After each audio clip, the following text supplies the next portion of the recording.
अच्छा, तो फाइनली हम लोगों ने ये देखा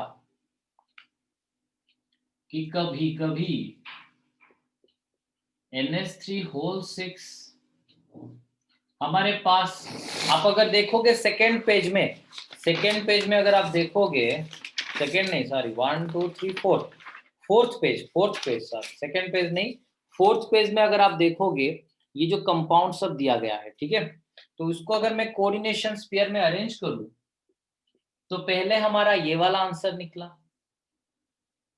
सेकेंड वाला ये वाला आंसर निकला,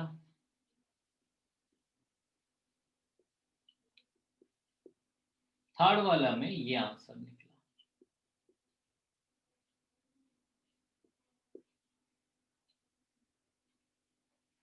ठीक है, तो देखो ईच कंडीशन में equal number of chlorine attach, यहां पर भी 3 क्लोरीन, यहां पर भी 3 क्लोरीन, में भी कुछ अंदर है कुछ बाहर है, लेकिन total number of chlorine is same, 3 3 3, हर जगह पर number of chlorine is same, हर जगह पर नंबर ऑफ क्लोरीन क्या है, सेम है। चलो, तो आप लोगों को एक फंडामेंटल रिएक्शन याद होगा, स्कूल में से आप पढ़ते आ रहे होंगे, AgNO3 plus NaCl gives rise to NaNO3 plus AgCl, AgCl precipitate हो जाता है, that is your silver mirror test. ठीक है, सिल्वर मिरर टेस्ट हम सब अपने स्कूल में से पढ़ते आ रहे होंगे। सर हाँ, तो अभी देखो कुछ इसी तरह, इसको भी अगर मैं रिएक्शन में इन्वॉल्व करूं तो, इसको भी अगर मैं रिएक्शन में इन्वॉल्व करूं तो AgNO3 plus cobalt NH3 whole 6 Cl3, ठीक है,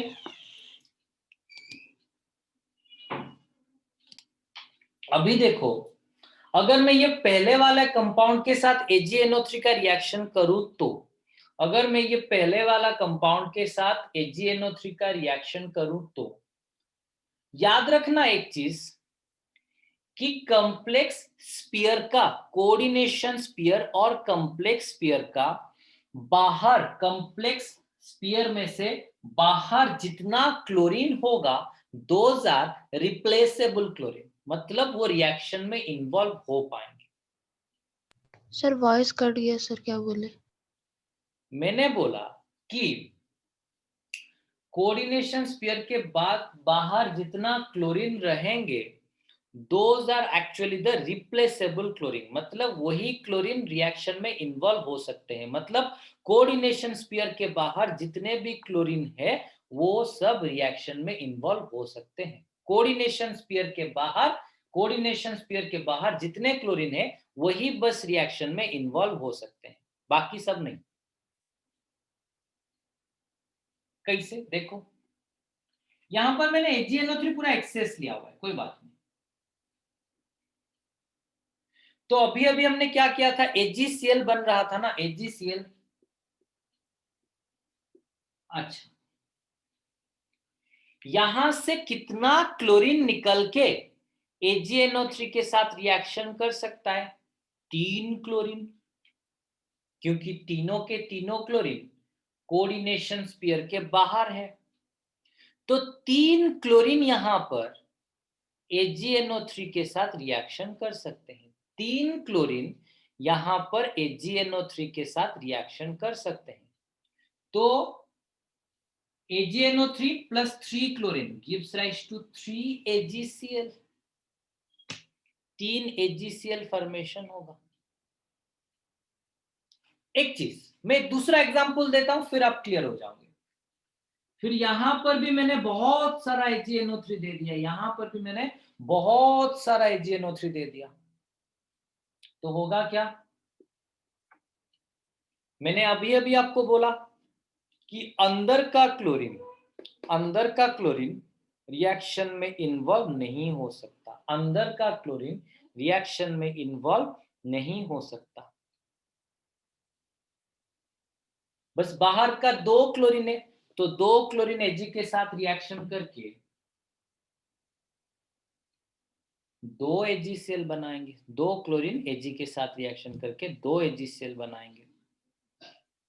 अगर यहां पर मैं AgNO3 के साथ रिएक्शन बनवा लिया तो there will be just 1 AgCl, क्योंकि हर किसी में 3 क्लोरीन है, लेकिन अगर कोऑर्डिनेशन स्फीयर के अंदर कुछ क्लोरीन रह रहा है तो it will not gate participated into the reaction, वो रिएक्शन में पार्टिसिपेट नहीं करेगा। जब आप 4 नंबर पेज का टेबल चेक करोगे, यू कैन सी ये जो इंसान है ये कितना नंबर ऑफ आयन दे सकता है। एक तो कोबाल्ट NH3 होल 6 प्लस 3, ये एक आयन प्लस 3Cl माइनस, मतलब एक कोऑर्डिनेशन आयन, दूसरा 3 आनायन, मतलब 1:3। एक कोऑर्डिनेशन आयन, दूसरा 3 आनायन, एक कोऑर्डिनेशन आयन, दूसरा 3 आनायन, 1:3। इस केस में देखो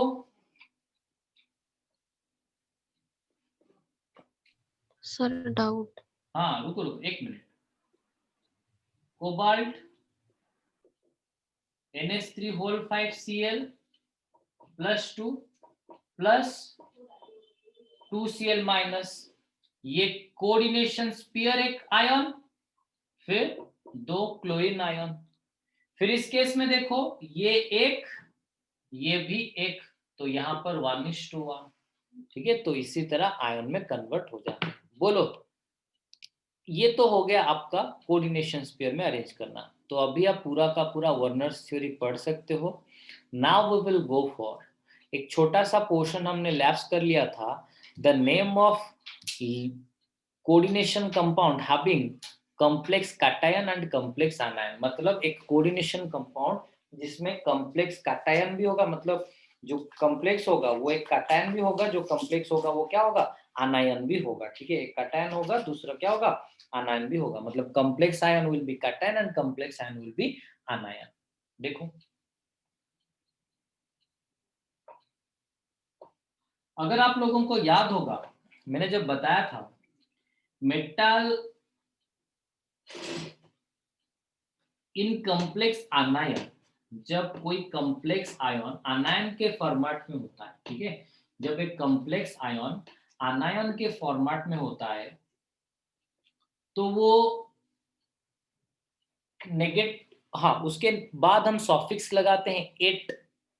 अगर आप लोगों को याद होगा कि हम क्या लगाते हैं, एट सॉफिक्स लगाते हैं जब कॉम्प्लेक्स आयन आनायन के फॉर्मेट में रहता है। ठीक है, सेंट्रल मेटल एटम के नाम के आगे हम एट सॉफिक्स डालते हैं। देखो सामल कनेक्टेड अच्छु तो ओके कहबू है डिस्काउंट भी सांग सांग मत फोन कर दो कम से कम है कज। अच्छा, तो अभी हम देखते हैं, हाँ एक छोटा सा चीज हम लोग छोड़ गए थे, that is naming of complex.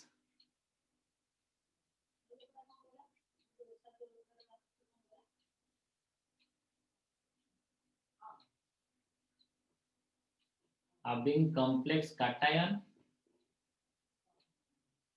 And complex अनायन, मतलब कैटायन भी कॉम्प्लेक्स होगा, अनायन भी कॉम्प्लेक्स होगा। चलो देखते हैं क्या होता है। लेट इट बी, एक एग्जांपल ले जाते हैं।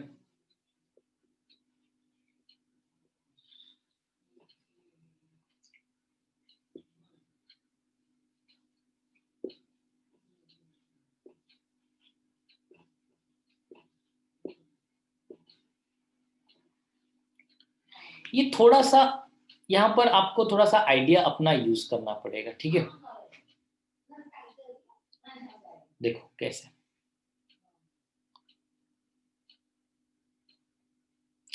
ये जो टोटल, ये एक ही है कोऑर्डिनेशन कंपाउंड। ठीक है, ये एक पूरा ये टोटल है एक कॉम्प्लेक्स, ये टोटल है एक कोऑर्डिनेशन कंपाउंड, जिसमें पहले लिखा हुआ है कैटायन, सेकंड में लिखा हुआ है आनायन, पहले लिखा हुआ है कैटायन, सेकंड में लिखा हुआ है क्या, आनायन। तो देखो अभी एक चीज कि मैं अभी अभी वो सानिया को जो समझाया कि क्रिश क्रॉस, ठीक है, ऐसे हमको करना है। तो पहले मैं नेमिंग आपको बता देता हूं, फिर क्रिश क्रॉस का सिग्निफिकेंस क्या होगा हम करते हैं, ठीक है। तो सूर्यदीप मुझे बताओ कि जब हमने कॉम्प्लेक्स कैटायन लिया था, ठीक है, कॉम्प्लेक्स आयन को जब हम लोगों ने कैटायन कंसीडर किया था, तब मेटल के बाद 8 सफिक्स यूज किया था या नहीं किया था? सर कैटायन हाँ, कैटायन नहीं थिला बेले 8 सफिक्स यूज करथिले ना करनथिले? नो सर नहीं गए थे, ठीक है। तो चलो पहले आप सबको पता है sodium chloride NaCl sodium chloride जब भी लिखा होता है पहले कैटायन का नेमिंग देते हैं, फिर देते हैं अनायन का नेमिंग, ठीक है, डिसेंसी है वो। चलो तो पहले कैटायन का नेमिंग करते हैं, फिर आनायन का नेमिंग करते हैं।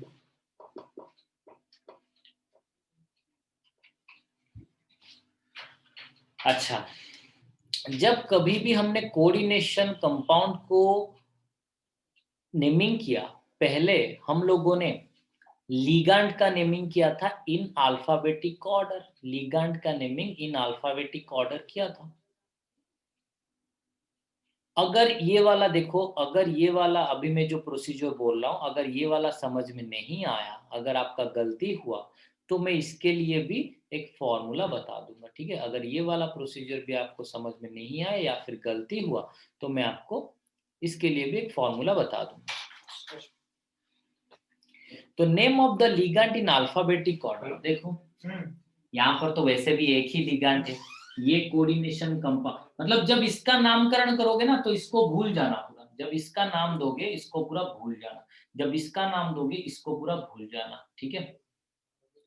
तो यहाँ पर name of the ligand in alphabetic order, एक ही लिगैंड है, चलो हेक्सामिनो,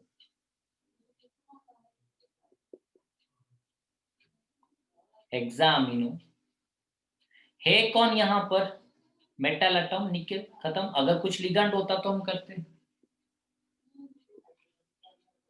चलो। फिर आप लोगों को याद होगा कि मेटल एटम के बाद हमेशा हम उसका वैलेंसी लिखते थे, प्राइमरी वैलेंसी। मेटल एटम के बाद हम लोग हमेशा क्या करते थे, उसका प्राइमरी वैलेंसी लिखते थे।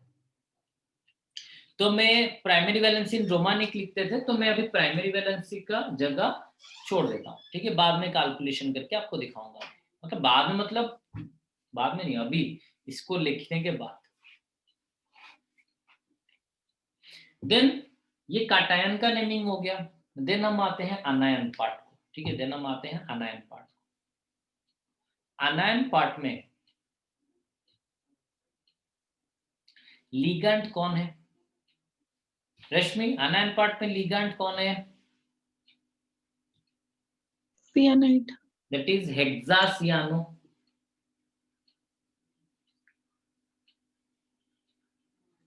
कोबाल्ट, बट मैंने बताया था कि आनायन में जब आप नेमिंग करोगे यू शुड यूज द 8 सॉफिक्स। जब आप आनायन में नेमिंग करोगे तब आपको क्या करना पड़ेगा, 8 सॉफिक्स यूज करना है। हेक्सासियानो,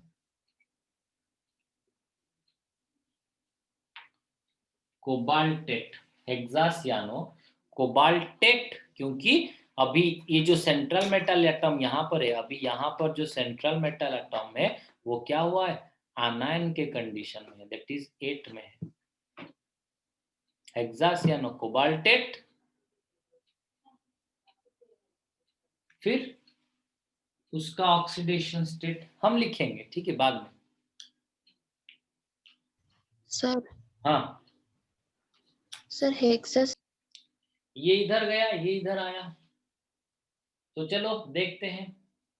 ये 3 आया इधर, तो होगा क्या, मतलब इसको अगर मैं शॉर्ट फॉर्म में लिख लूं, nickel NH3 whole 6, total charge कितना रह गया आपका +3। चलो निकेल का X ले लो, अमोनिया कितना होगा मंदाकिनी? 0। 0। तो X0 मिलाने के बाद नेट चार्ज कितना हुआ है +3।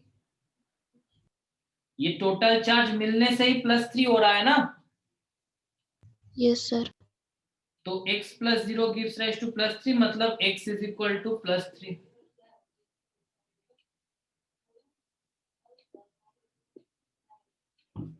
तीन, निकेल का ऑक्सीडेशन स्टेट है +3। फिर यहाँ पर कोबाल्टेट का निकालते हैं, इसको अगर मैं आयोनाइज करूं, ये 3 इधर जाके ये 3 इधर जाएगा तो स्वाति होगा क्या? आओ देखो हम कुछ कोबाल्ट x, सियानाइड कहते हैं -1, तो 6टा আছে ठीक, तो -1 × 6, तो टोटल चार्ज टा मिसिकी केते देछंदी कोबाल्ट र चार्ज प्लस सियानाइड र चार्ज मिसिकी केते देछंदी -3। सो x -6 is equal to -3। अच्छा तो देखो इधर, तो x -6 is equal to -3, so x is equal to +3। ठीक है, तो फाइनली यहां पर भी कोबाल्ट का x कितना हो गया +3। देखा, जो फर्स्ट ईयर में रिडक्स, क्या रिडक्स है फर्स्ट ईयर छोड़ो, कुछ अभी ये फायदा आने वाला है। ठीक है, तो आई होप यहां तक सबको समझ में आया।